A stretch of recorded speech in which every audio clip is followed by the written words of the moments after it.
시장을 이겨라. 오늘도 전략 세웁니다. 코스피가 이제 2200선에서의 흐름들을 보이고 있는데요. 안착하고 2월장에 더 갈 수 있을지 2월 시장에 대한 향방 그리고 전략들 세우도록 합니다.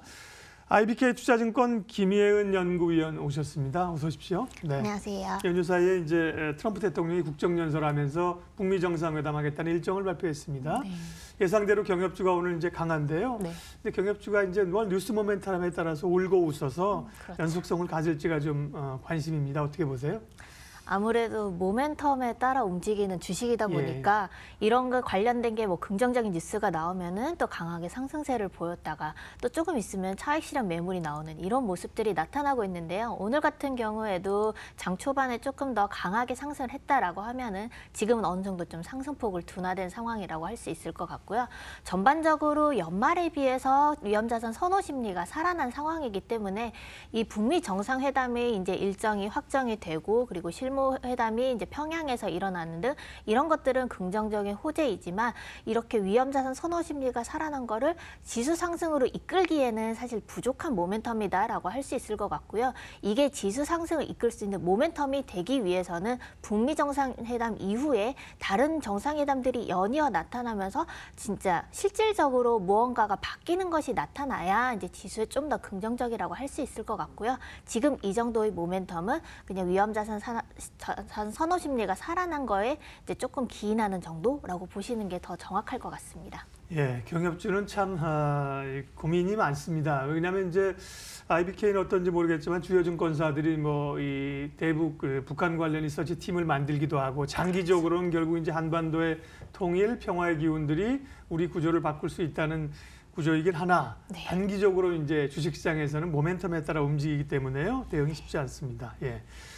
자, 시장 얘기로 다시 좀 돌아오면 1월에 우리가 코스피가 8% 강한 반등을 만들어냈던 것은 뒤에 이제 외국인의 4조 원 순매수라는 뒷배가 있었거든요. 네, 그렇죠. 외국인들의 흐름들 계속 2월에도 이어질까 가장 궁금한 대목이에요.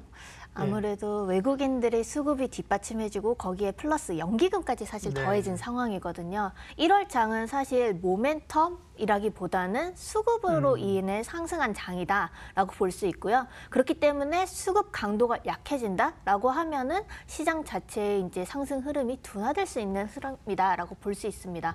그래서 2월달 시장에 외국인이 과연 계속 매수를 할 것이냐라고 봤을 때 1월 사실 시장의 자금을 보면은 패시브 자금이었거든요. 어느 정도 이제 패시브 자금이 비중 맞추기에 들어갔기 때문에 이게 어느 정도 좀 지금은 이제 마무리되는 흐름이라고 볼 수 있을 것 같고요. 계속 강하게 매수를 한다라기보다는 아무래도 좀 속도 조절이 나타날 수 있을 거다라고 볼 수 있습니다. 특히 또 이제 수급 이슈가 2월 말에 있기 때문에 이에 관련돼서는 또 외국인들이 충분히 차익 실현 매물을 출회할 수 있다라는 리스크가 있어서 이를 또 유의할 필요가 있고요. 예. 외국인 수급과 관련해서 이제 올해 계속해서 신경을 써야 될 부분이 이제 중국 증시의 이 편입입니다. 그러니까 MSCI도 그렇고 FTSE도 그렇고 그 부분이 이제 지난해 좀 MSCI는 들어갔고요. 올해 이제 편입 얘기가 좀 나올 겁니다. 지난해는 그 충격을 사실은 걱정을 많이 했는데 그렇게 사실은 우리가 충격을 많이 받지는 않았는데 이 부분은 올해 좀 신경을 써야죠. 예. 그렇죠.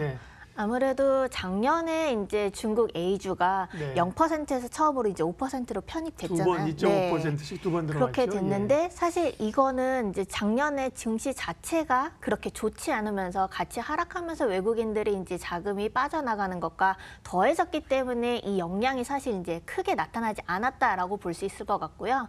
지금 상황은 사실 그래도 연말에 비해서 위험자산 선호 심리가 살아난 상황이고 외국인들이 강한 매수세가 나타났기 때문에 2월 말에 이제 MSCI에서 중국 A주의 편입을 결정을 한다라고 하면은 5%에서 7.5%씩 나눠서 총 20%까지 비중이 확대가 되거든요. 이렇게 되면은 여기에다가 중국 플러스 아르헨티나도 있고요. 사우디아라비아도 있습니다. 총 합하면은 약 14조 원 가량 자금이 유출될 수 있는 상황이라서 이런 것들을 고려하고 지금 현재의 증시 상황과 고려를 했을 때라고 하면은 좀 더 영향력이 부정적 영향력이 좀 더 커질 수 있다라는 거를 주의를 할 필요가 있는 상황이다라고 할 수 있겠습니다. 그러게요. 올해 이제 외국인들이 생각보다 많이 사들어옵니다만 큰 흐름으로 봤을 때 올해 수급에서 가장 좀 걱정되는 대목입니다.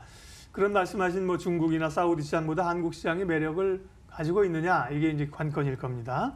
예. 전략은요. 지난번에 오셨을 때도 어쨌든 간에 시장 흐름들은 중소형주가 좀 되겠냐고 여쭤봤는데 대형주 중심의 어떤 흐름이 좀 더 가지 않을까 그렇게 말씀하셨던 걸로 제가 기억을 하고 있는데 네. 앞으로의 그 시장의 그 패턴들은 어떻게 흘러갈까요? 네.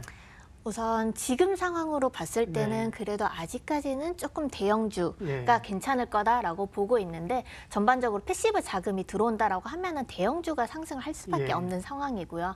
그런데 지금 상황에서 조금 이제 위험 자산의 선호 심리가 조금 약해지고 만약 이제 리스크 요인들 이제 뭐 미국에서 이제 셧다운이 다시 발생할 수도 있고요. 또 브렉시트와 관련된 리스크라던가 이런 것들을 조금씩 고려한다라고 하면은 대형주에서 자금이 유출될 수 있거든요. 그렇게 되면은 상대적으로 중소형주에 다시 자금이 유입이 될 수 있죠. 전체적으로 시장 자체에는 유동성이 풍부하기 때문에 이 유동성 자체가 어느 한 곳으로는 이동해야 될 수밖에 없는 상황이고요. 지금 시장 상황에서 상승했을 때 차익 실현 매물이 나온다라고 하면은 이 매물들이 자금이 어디로 갈 것인가? 봤을 때는 대형주에서도 이제 IT 이제 반도체 중심이었다가 여기서 IT 내에서 뭐 MLCC라던가 2차 전지 쪽으로 조금 이동을 할 수도 있고요. 또 이제 좀 상승을 못했던 바이오 쪽이라던가 이제 이쪽으로 이동을 하면서 또 중소형주에도 조금 영향을 미칠 수 있는 상황인데 앞으로 이제 2월 시장 전체적으로 봤을 때는 좀 초반에는 그래도 대형주가 중심을 이끌다가 좀 중소형주에도 이제 그런 온기가 조금은 퍼지지 않을까 그렇게 보고 있습니다. 네, 이제 지수가 이제 그동안 이제 급격히 올라왔던 것이 조금 속도 조절을 한다면 네. 오히려 중소형주도 조금 관심에 둘 필요가 있다는 말씀이십니다.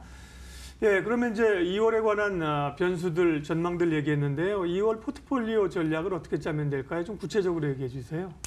네, 전체적으로 봤을 때 위험자산 선호 심리가 지금은 강한 것은 맞지만 네. 그래도 리스크 요인들이 있다라는 거를 고려를 했을 때는 이런 것과 조금 무관한 것들을 보는 게 좋지 않을까라고 생각을 합니다. 그래서 전반적으로 이제 코스피 실적이 계속 이제 하향 조정되고 있기는 하지만요. 그래도 실적이 개선되는 업종들이 사실 있습니다. 이런 종목들이 사실 1월에도 사실 강세를 보이긴 했는데요. 이런 업종들 봤을 때는 이제 건설이라던가 그리고 이제 유틸리티, 필수 소비재, 그리고 생활 소비재, 기계 이런 쪽이 괜찮거든요. 이런 쪽은 사실 괜찮은 모멘텀도 있는 상황이고 또 이제 예비 타당성 조사 면제 같은 것들도 있어서 건설 기계 쪽은 또 이런 것과 또 긍정적인 모멘텀이 물려 있고 북미 정상회담 같은 것들도 있거든요. 그래서 실적이 개선될 수 있는 업종 쪽으로 관심을 두는 게 좀 더 적합하다라는 판단입니다. 네.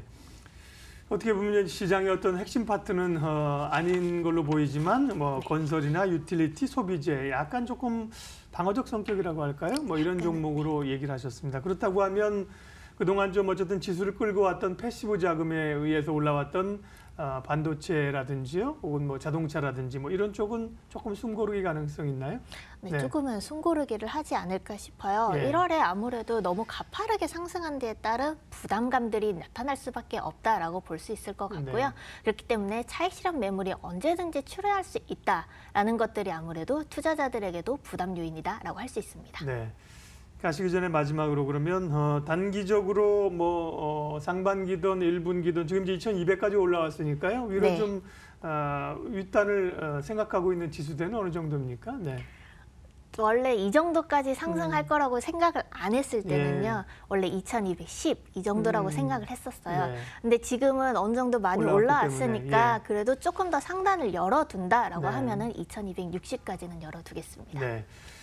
시장을 이겨라 오늘은 IBK 투자증권 김혜은 연구위원과 함께 2월장에 대한 흐름들 전략 살펴봤습니다. 고맙습니다. 네. 감사합니다.